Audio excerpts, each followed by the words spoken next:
Welcome to the Sound Lab podcast interviews unedited. On today's show, interviews from Tony Hadley, Windstarks, Cloud Nothings, Canned Pineapple, and Jack Rhodes. So without further ado, let's kick off with our first interview from Tony Hadley. He's just released a brand new record and he's been out on tour and we had a chat with him all about it. So Tony Hadley, how are you? I'm all right, mate. Not bad. We're in Gateshead at the moment, yeah, but all good, all good. Good.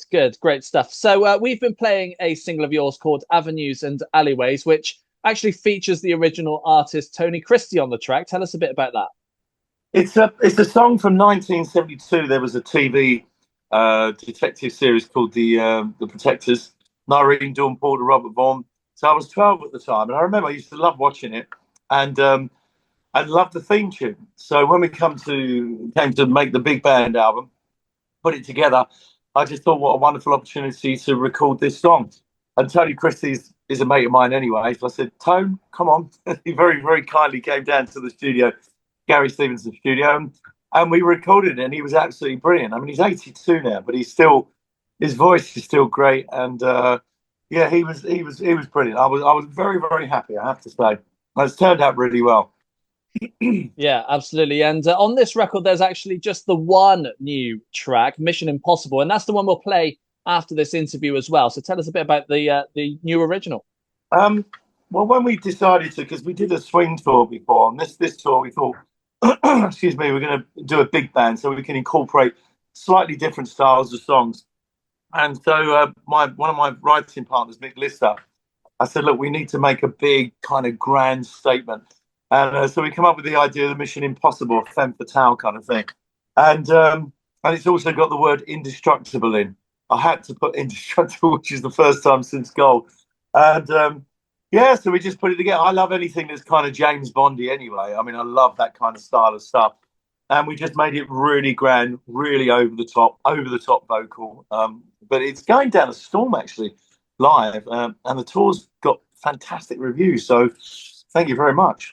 Yeah, absolutely. And just on a side bit there, the first time you've put Indestructible in since Gold, was that a plan that you kind of wanted to get it into a song at some point? Well, I mean, Gary wrote Gold, but it's a very difficult word to sing sometimes, especially if you play the song too quickly. And I just said to me while we were working on it, I just thought this is an opportunity after 40 years to get that word back in a song again. And it kind of works perfectly, which is great. Good. And as mentioned, it's off your new record, If I Can Dream, which is your big band album. Tell us a bit about the record for those who've not had a chance to take a listen yet. It's well, I mean, I grew up listening to big band swing stuff. Certainly, Frank Sinatra, Tony Bennett, Jack Jones, Ella Fitzgerald. But also, I'm a massive Elvis Presley fan as well.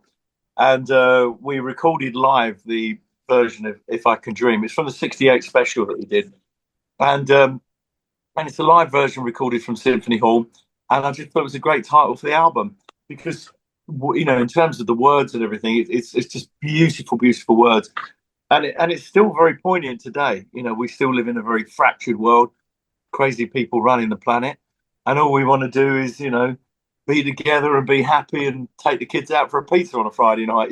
That's all we want.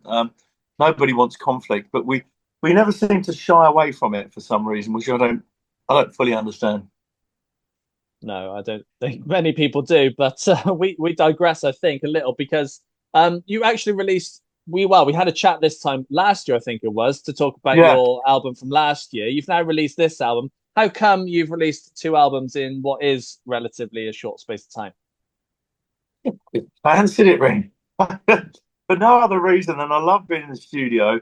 It was great, doing the Avenues and Alleyways and Mission Impossible and re-recording some of these tracks. I just like being in the studio. I mean, there's a lot of artists out there who sort of say, "What's the point? Nobody sells records anymore." I mean, unless you're Taylor Swift, it's virtually impossible. But I like writing. I mean, I know these are cover songs, but I like writing. I like recording. And I think it's important to release stuff, put stuff out there. I mean, already the new album, the contemporary album, is 90% finished for next year, which I've been working on. So I think it's good to. And what's really nice actually is to say well, I love playing True Gold Through the Barricades, Only When You Leave. But it's also really lovely to say, I've got a new tune for you. Really hope you like it. We've just come off the European tour, and that was happening every night. We've got two or three new tunes that we're playing from the new album for next year. So yeah, I think it's healthy to do that, and I like writing and I like recording. Good. Yeah. Tell us a bit about the writing and recording process for you, because everyone does it differently. How does that process work for you? Or I mean, I'm quite collaborative. I mean, for instance, there's a couple of tracks I've got to put a vocal down on in the new year that we've written as a band. And because, me and my band, we're great mates. We love each other to bits. We have a lot of fun together. And I said, it'd be great if we just write a couple of new songs. So I had an idea, and then Richie, our old guitarist, had an idea, and we just started working on it and came up with these two fabulous songs. And so, other times I'll write on my own, or I'll write with Mick Lister or Gary Stevenson. Sometimes I'll give them an idea, or they'll give me an idea, and it could be me wailing on the piano. I mean, wailing madly with chords flying everywhere. But you get the essence of the song, and I kind of like that kind of chaos. And then all of a sudden it comes together as a proper body of work. Yeah, yeah, it's good fun. Good, good. And you have been busy over the last couple of months with just a couple more shows left Oh, of your tour. How have the shows been going down? yeah, the shows have been going well. We literally went from Italy from an Italian tour to European tour, rock tour. I had one day at home, straight into rehearsals to do the big band thing. And so I haven't really seen much of my wife and kids. Yeah, it's been absolutely brilliant. As I said, we've had fantastic reviews. It's near as damn the whole tour sold out, which is amazing. I mean, when we played the Albert Hall the other night, I just looked up and it was just one of those moments. It was quite emotional, actually. I suppose it means you still care, and I do care about what I do. I care about what the audience think, and I'm always trying to be a better player, better musician, better singer, and I think I think that's important. I mean, I could rest on my laurels and just go out and sing True and Golden Barricades 7 nights a week, but and not worry about it. But when you're doing new stuff, you have to care a lot about it because it's a different style of singing and everything. So yeah, we've had brilliant reviews, like I say, and thank you so much to the audience. They've been incredible, incredible. Yeah, good. And it is a big band tour. How have you managed to cater your sets, especially when not all the music you've done is big band stuff? So how have you kind of got those tracks into the set? But what we do is we've got the classics, um, Fly Me to the Moon, that kind of stuff. Mac the Knife. We've got all the great classics, the Tony Bennett classics, Tony Tender as the Night. We've got four standout songs that we do. So we do Gold, Only When You Leave, which sound amazing with the big band behind them. Sound really, really awesome. And then True and Through the Barricades. I love those songs, especially Barricades. It's my favorite. So we do that kind of as is with a beautiful sax solo and stuff like that. And then the rest of it is just it's big band. We got Christmas songs in there. It's fun. It's just a lot of fun, and we got classic swing stuff as well. Nice, nice. And we're quite quickly coming towards 2026. What's your plan for touring and shows wise for next year? I'm taking a bit of time off in the new year, and then we're off to Australia, New Zealand in March, then Italy, then Germany, then start Europe again. Festivals. Uh, Looking at another UK tour possibly next year. So I don't know if that's fixed yet, but yeah, just I mean I love what I do. I don't I love being at home. I love taking some time off with my family and stuff. But I've got a great band. We all love each other, and we all get on brilliantly well. So why not go on tour?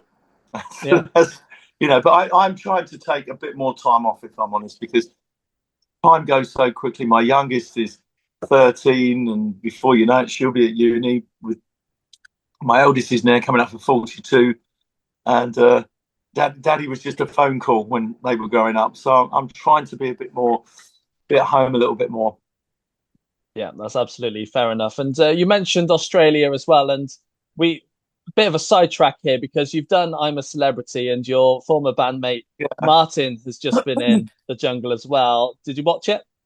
yeah. We actually do. I mean, I couldn't watch all of it because I was on tour some of the time, but my kids and my wife Ali, they all love it.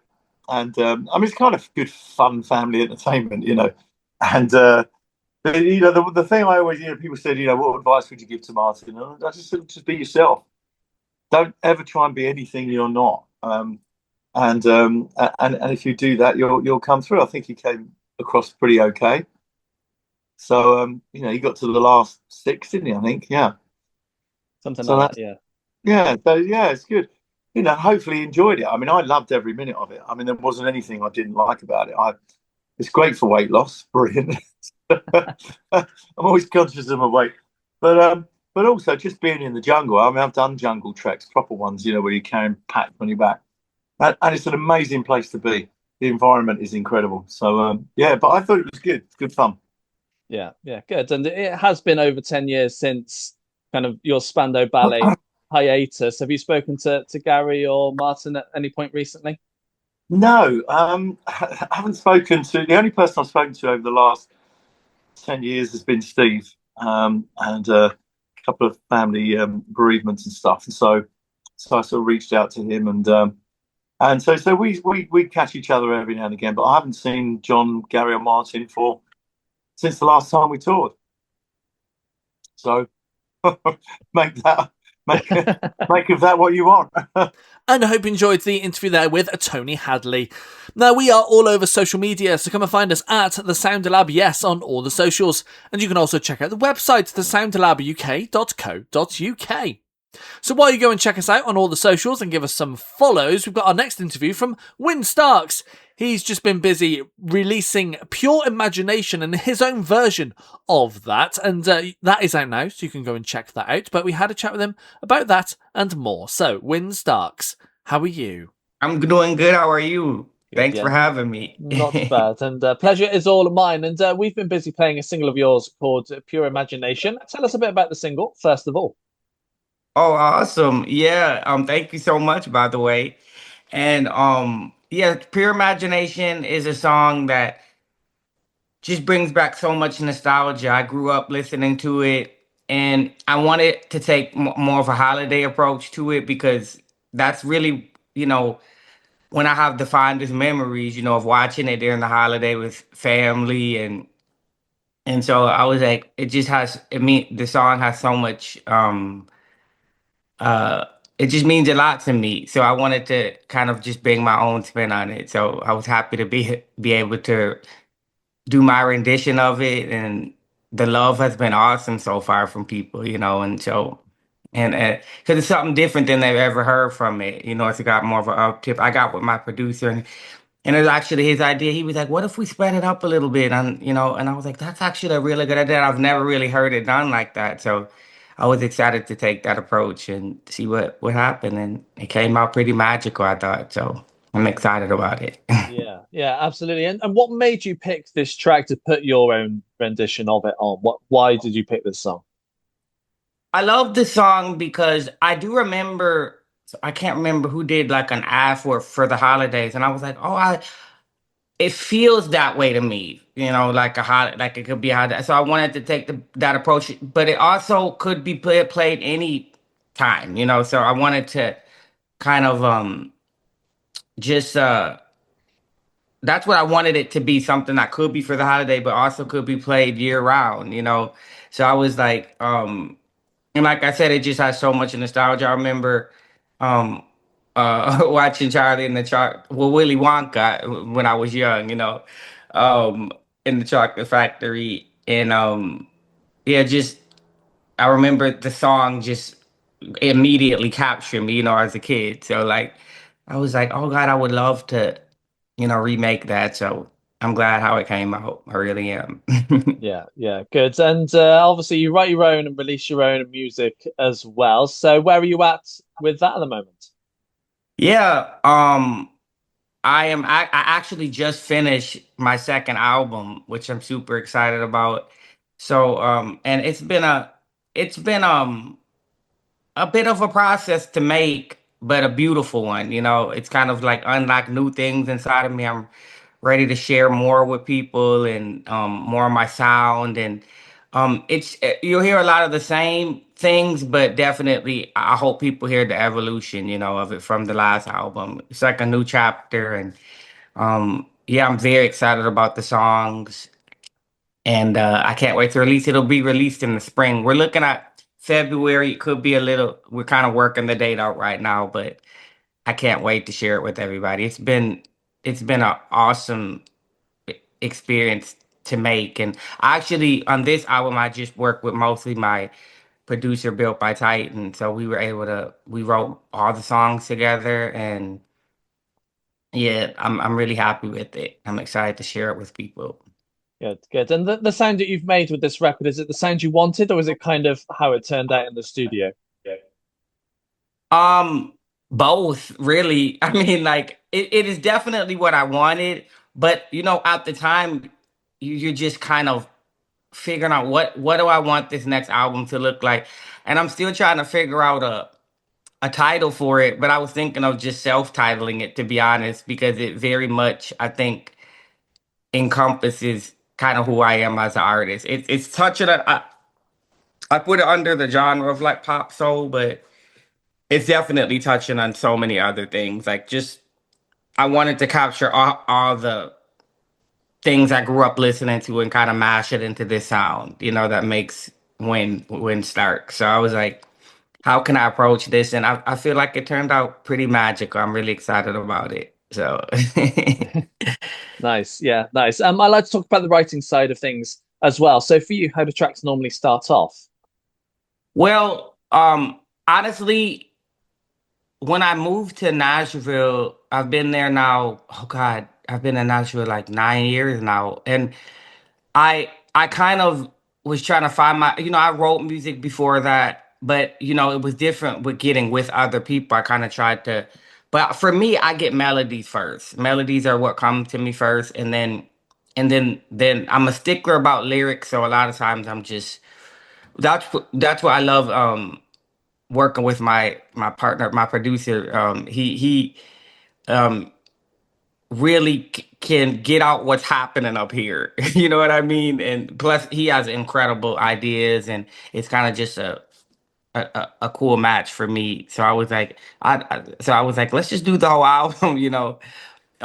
But yeah, that's kind of how my process starts. Is just with melodies. Sometimes he'll call with the idea approach, and I'll be like, yeah, let's rock with that. That sounds incredible. So we just work really well together. So I was like, yeah. Yeah, but normally my approach is melody first. That's how I write, and Yeah, then I nice. build from there.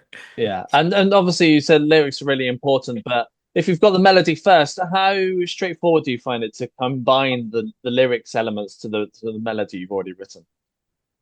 Well, a lot of times, honestly, I will have an idea and I'll put it in my notes app. So I'll probably be mumbling, but there'll be a word or a phrase that I'll say that I feel like kind of came from somewhere, and I'll start to build on that, where I try to figure out how do I want to approach this song? What does it feel like to me, Because a lot of times those melodies carry like feelings for me. So I'm like, so I try to follow that, and so like, I might fall on like a specific lyric that then it's like then it starts to come to life from there. That's kind of the seed of it, that because like I said, I'll just be mumbling. There'll be a phrase, and I like that phrase, so I'll just kind of start to build from there with the melody. Yeah, Yeah. good, good. And obviously with the new album on the way, I'm sure you'll be wanting to get this out to the wider world and doing some live shows with it. So what's your plan for 2026 and doing some live shows? I It's so funny because there was a time when I used to be so nervous performing live. And I love it. I actually really do love. Once I'm up there, the nerves are fuel, but leading up to it would be sometimes so. I remember being in the bathroom crying sometimes before performances because and it just shows you care, So I do appreciate that. But I was like, how can I do approach this without fear? The nerves are fine, but I just don't want that crippling fear because sometimes it can be a bit crippling, So, but now I've just I think the biggest thing is just practice, and then make that muscle memory. So, just preparation is everything. So once I hit it, I'll still have those nerves, but it definitely is more fuel and more excitement that I'm going off of than fear. So I do love performing live. It's crazy because I used to, like I said, I hated talking in front of people, like because I just had so many insecurities. But now, it's cool to hear people like, "Oh my God, you're such an amazing storyteller," because I've never really ever saw myself in that way. But it's really cool being able to see it from other people's eyes, and then I kind of even started to value that and fall in love with those parts of me that I used to be so critical of. And that was through the way sometimes, people saw it, and I was like, wow, okay. And so, yeah, that's why I love performing live. So I can't wait to like get back on the road again. Actually did my first tour with Delta Ray in 2021. I opened for them, and that was kind of being able to do my own original music, and to see the people's response. It was everything, and it's what I've always wanted. So I was like watching my dreams kind of unfold, and I was like, it was just something that I just was like, I want to do more of this. So I would love to tour. I have some spot dates coming up early in the year, which I'm really excited about, and so I definitely plan on touring again, and just getting the music out. I would love to come back to the UK and do a show. I'm really looking forward to coming there because I just get shown so much love there, and I'm so appreciative. I want to give it back. So yeah, so I'm excited to get on the road again and and do shows. And I hope you enjoyed the interview there with Win Starks to talk about new music and more. Now, if you're listening to us on Spotify, then you'll be pleased to hear we also have a fresh playlist. It brings you 150 brand new up-and-coming artists that we feel like you might just enjoy yourselves. If you want to check that out, search Fresh by The Sound Lab on Spotify or head to the website, thesoundlabuk.co.uk, and click on the Fresh playlist button. So while you go and check out the playlist to listen to a little later on, we've got our next interview from Cloud Nothings. Had a chat with them earlier this year at 2000 Trees Festival, and this is what they had to say. So, Cloud Nothings, how are you? Doing good. How are you? Yeah, not too bad. You're here at 2000 Trees. Nice. How's your day been so far? It's good. I literally got here and immediately went into like interview mode. Yeah, so I'm on number 3 now. Yeah, but it's been a good day. Yeah, good. Just kind of hanging at Cheltenham now. Ready for later? I think so. Yeah, it's coming up soon. Yeah, like hour and a half. Gonna see any bands while you're here, or? I would love to see McCluskey. I think they play like right after us on the same stage, Yeah. so I'm excited about them. Nice. Once you finish here this weekend, what's your plan next? Well, we got this. We got a show in London after this, and then gonna go home and chill for a minute and wait out the heat. Start touring again in the fall. Yeah. Well, yeah. Tell us about the shows that you've got coming up this year. Yeah, well, that's really it. We got this, and they were like, you want to play a show in London while you're here? And we said, sure. So we're going to the Dome in London and doing that. And then we're doing a tour with a band called Super Heaven in the U.S., who I wasn't familiar with, but I guess they're huge. So we're going to do that. And then that's it. Yeah, we're trying to make another record and hopefully have that out late this year, early next year. Where are you at with it at the moment? With the record? Yeah. I think it's done. We're just waiting for people's schedules to clear up and like label schedules to like make room for the record, and so we're just waiting. That's where we're at with it. Nice. How's it sounding? Good, I think. Yeah. We haven't really recorded it yet. We're waiting for that part too, but it's all written. Yeah. So in my head it sounds great. Yeah. Just wait until you record it. That might all change. Yeah. And so how's it sounding at the moment compared to the other music of yours that's already out there? Well, we kind of have. There's like 2 that are sort of done in theory, and one's like a lot heavier and more intense and almost sounds like Queens of the Stone Age sometimes. Like it's still like melodic, but it's pretty heavy.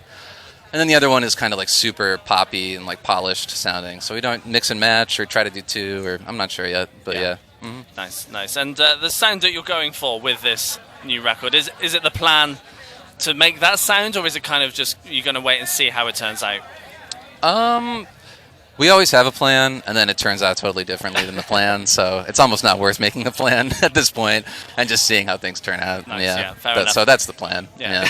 Wait and see is the plan. Tell us a bit about the writing side of things. So for you guys, how do the tracks normally start off? I used to live in Cleveland, Ohio with everybody in the band.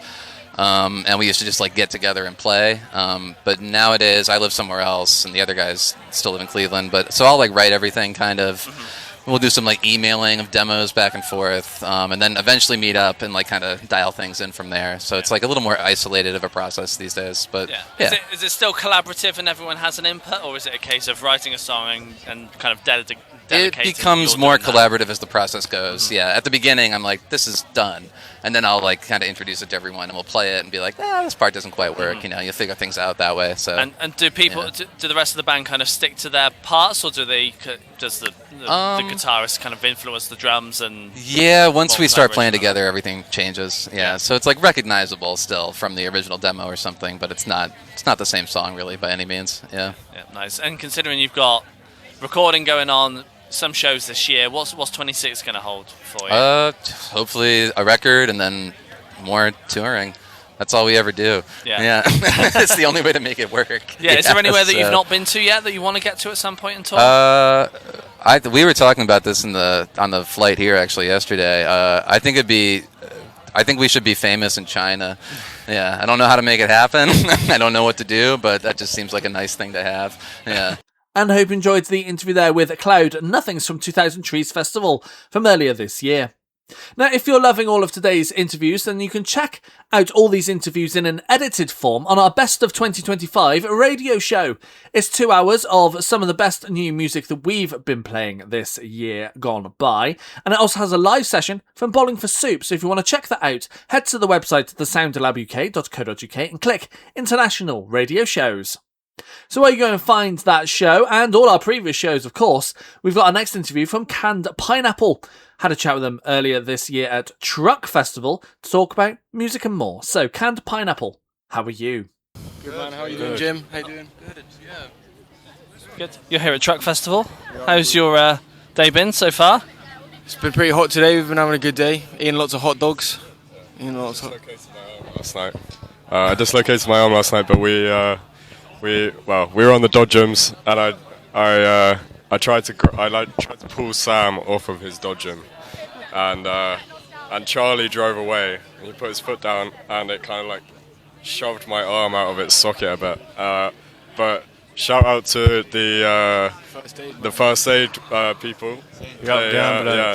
I went over. I was like, I've dislocated my arm, and they were like, "You're all right." So yeah. And then it was fine. Then it was just fine. Yeah. So I'll still be playing tomorrow, even though I've got a dislocated arm. Yeah. It's good. You ready for tomorrow? Sam, you ready for tomorrow? Yeah, I'm ready for tomorrow. Sam's saving himself for tomorrow, I think. Yeah, I think it'll be good. We're gonna go to bed early. Yeah, we're having a chiller one tonight. We were out last night because we came down yesterday, and so we're gonna try. We might watch Shrek later, and then come out. I'm gonna see if anyone's got any ether. Gabe wants some ether. But then we're buzzed for tomorrow, man. We're looking forward to it. It's gonna be class. Nice. And once you finish here this weekend, what's the plan next? Next weekend we're playing Why Not Festival on the Sunday at the allotment stage. So we're gonna enjoy the rest of the festival here, leave on Monday, and then back out next weekend up north. 3 days rest and then on it again. Yeah. Sounds good to me. And you've started to release some more new music. Tell us a bit about where you're at with that. Well, we've just released our EP, Big Break, and we've been putting out videos for that. Ain't It Strange video came out a couple of weeks ago. So we're touring that a bit, playing that around, and we're kind of in a writing period again now. So we're trying to write for our debut album, and yeah, it's been a long process. We've been spending lots of time together as always. We all live together, but yeah, it's been good. But we've kind of just finished that EP, so yeah. Go down well. I think so. What do you? Yeah, good. Yeah, I'm loving your music. So yeah, I think I've played a bunch of your singles. No, I'm not. I decided not to come tomorrow.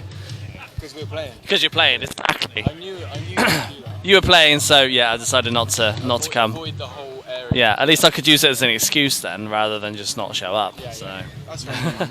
I'd say most people won't be coming tomorrow because we're playing. To be honest. Just a couple of mums. Yeah. Well, that's our ideal audience, isn't it? So that's our target. Yeah. Absolutely. The mums. Shout out the mums.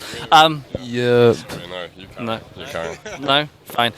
With a debut album kind of in the pipeline, so do you know what direction you're wanting to take it, and do you know how it's going to sound, or you just kind of writing, seeing where it goes, and then go from there? Take it to London. Sean, what Take direction it to the companies in London and ask them if they can buy it and distribute it. Direction artistically, I think it's going to be more complicated and kind of more convoluted. And yeah, what do you think, Sean? I think we're trying to write a record about love at the moment, and peace and love, and kind of like capture that sort of feeling that was more culturally apparent, you know, in the rose-tinted times gone by. I think there's a lot of really great music that expresses sadness coming out right now, and I don't think there's a lot of music that's blisteringly happy, but because we're very lucky people, we're lucky to be happy people, we want to write a record being grateful for how lucky we are for everything that we've been given. I mean, being here is great, being a Why Not will be great, and I just want people out there to know that we kind of have been treated really well by everybody, and that will be reflected in the album. Good. As a thank you. 100%. For sure, can't wait for it. And when it comes to the writing side of things, for you guys, how do tracks normally start off? Well, as Oakley was saying, we live together, so it's very much like you couldn't, like if I'm coming up with an idea, or Oakley's coming up with an idea, or anybody or whatever, like the rest of the lads will likely be having dinner or making a cookie or whatever, so it's just like, you know, you can bounce stuff off each other all the time. I think we, from the very beginning of the band, we subscribed to the Sonic Youth philosophy, which was that anything written under the band was equal songwriting credits to everybody. And so I do think that also reflects our writing process, in that it's like it's collaborative the whole way through, 100%. You know, nobody's written a full song for the band yet. I would agree with that as well. You know? Yeah, sounds like a good plan going I think forward. so.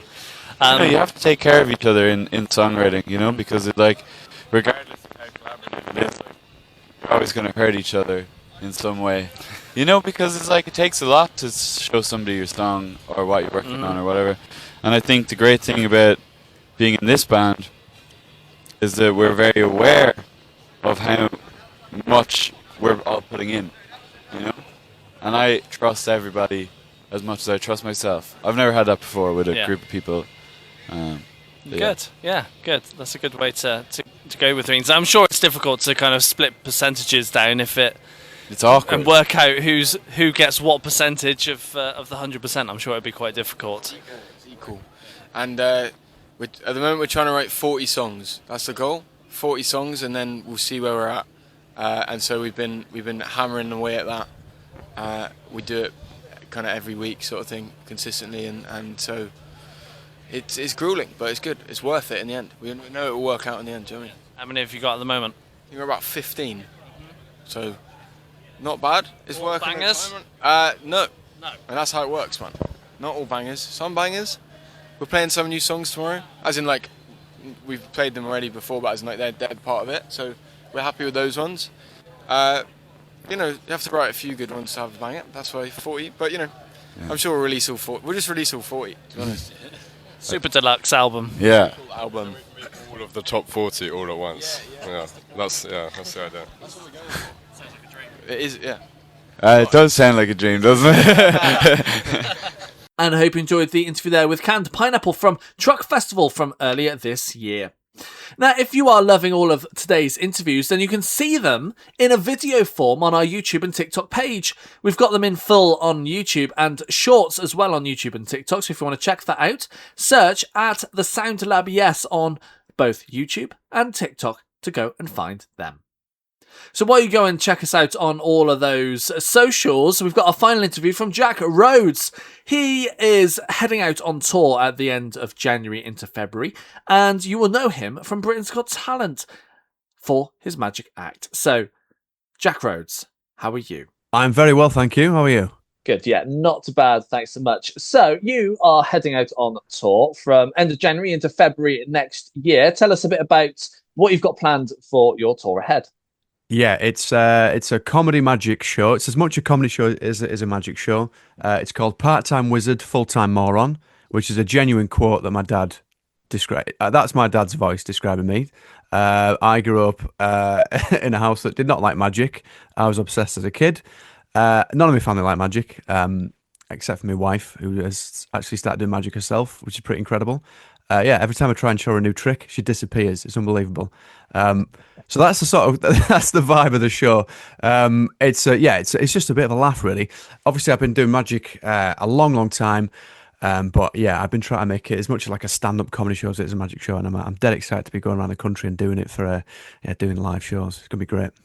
Yeah, good. Was it straightforward to put this show together, or was there elements that were a bit tricky? It's a funny one because it's, with a comedy magic show, you want people to relax enough that they're going to have a laugh, but you also want people to concentrate enough that they're going to follow the magic, because if they're not following along, it's not going to make much sense. So it's a bit of a tricky one doing a comedy magic thing, but I think the two, they sort of flow together quite well. And there's a lot of like this show is literally it's the thing I'm the most proud of. I've been making this for years and just working on it. And now I'm at the point where I'm like, right, I want to take this on a road because it is, I'm really happy with how it is. Yeah, nice. And you've done magic for many years now. Tell us a bit how you got into it and how you kind of got to this stage in your career as well. Yeah, so, long story short, it's a bit of a cliche. Like every magician, the granddad pulled the coin from behind her ear and then they got the bug as a kid, right? That was me as a kid. But my granddad wasn't really a magician. He knew a couple of tricks. And it was always a bit of like rite of passage in my family. Everybody can shuffle a pack of cards. And we're all quite handy with a pack of cards, but nobody did magic. And I was the one that sort of started learning as a kid and then sort of packed it in. And then I met a guy in my office who was a magician where I used to work. And he got me back into it. We used to do Magic Wednesdays. So every dinner time on a Wednesday, we'd do magic tricks for people in the office. And that's how I sort of cut my teeth and got used to performing for people. And then over the next 5 years after that, I started doing stand-up comedy around the Northwest. And I was doing a comedy circuit and I was loving that. And then COVID hit, obviously no live gigs anymore. And then that's when I started making videos. I've converted my garage into a studio and I was making magic videos online. And then that started taking off. And then I went on Britain's Got Talent. And that went really well. I came runner-up on BGT, and then I packed my job in, and then became a full-time magician. So yeah, it's been a bit of a roller coaster really. And this is like the debut tour, it's been a roller coaster, but really I've landed on my feet. Been pretty lucky really. Good, yeah, absolutely. What was it like applying and being on Britain's Got Talent, and what made you want to go on there in the first place?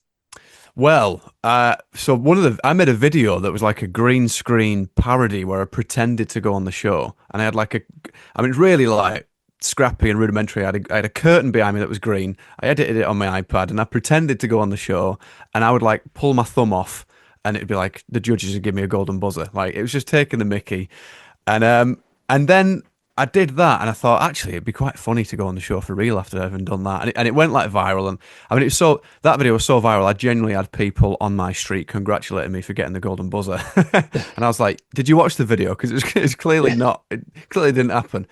And so off the back of that, I was like, it would be quite good to go on for real.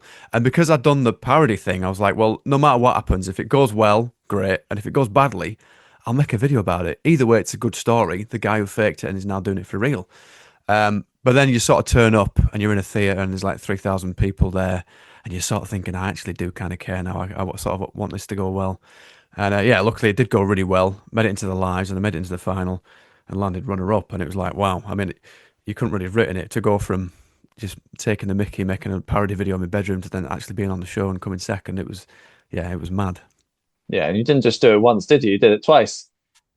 Yeah, came back on the year after as Masked Magician, the hacker, and flipped the script entirely and had Simon Cowell go on stage while I sat in his chair, put my feet up on his desk, and had him do a magic act. And then and then I gave him the golden buzzer, and that was fun. That was probably the most fun I've ever had on that stage. giving him the Simon Cowell treatment. He had no idea it was coming. He genuinely was shocked. And so when I was saying, you've got 2 minutes to change your life, what would it mean for you to win BGT? Yeah, he had no clue. That was a lot of fun. Yeah, I can well imagine. Now, looking towards next year, you've obviously got that tour mainly throughout February, but what's the rest of 2026 going to hold for you? Well, hopefully at some point in the tour we'll get the show filmed and maybe release the show as a special. I kind of fancy that. A lot of comedians that release comedy specials. I kind of want to do that in the magic world, I think. And then beyond that, continuing with making videos. This whole thing now with AI and people not trusting what they can see online. I do think I'm going to have to start adapting the tricks online to make sure that people are convinced that this isn't AI. So I think a lot of next year is going to be thinking about that sort of thing, because the more that we start seeing videos where you're not sure if it's real or not, that might start scuppering magic online. So I think a lot of 2026 will be thinking about that. But yeah, and then I'll probably start working on the next tour show. This is the thing now. I've gone from having a normal job to this, and it's like, it's kind of hard to even think about what you're doing next week, never mind next year. No, yeah, very true. And obviously with the whole scope of things when it comes to the magic side of things, how do you kind of create those magic tricks? Do you start from the end and work backwards, or is it forwards to in the normal order? How does it work for you? Well, it usually starts with, for me, it starts with, if I have an idea for something that's funny, right? So, for example, one of the things I do in the show, and one of the things I did on Britain's Got Talent, is I've got a lie detector hat, which is a hat that's on a bowler hat, a light bulb on a bowler hat. And if you tell the truth, it pings and goes green. If you tell a lie, it buzzes and goes red, right? And so obviously I'm saying stuff like, this is the best magic trick in the world. You're going to love this. All right, it's okay. Bing. And that came from the idea of, well, it'd be quite cool to do a magic trick, but have a lie detector on you and see if you could do a trick that way. And so it always starts with that, but then you sort of think, magic-wise, you then start thinking about, well, what would the method be?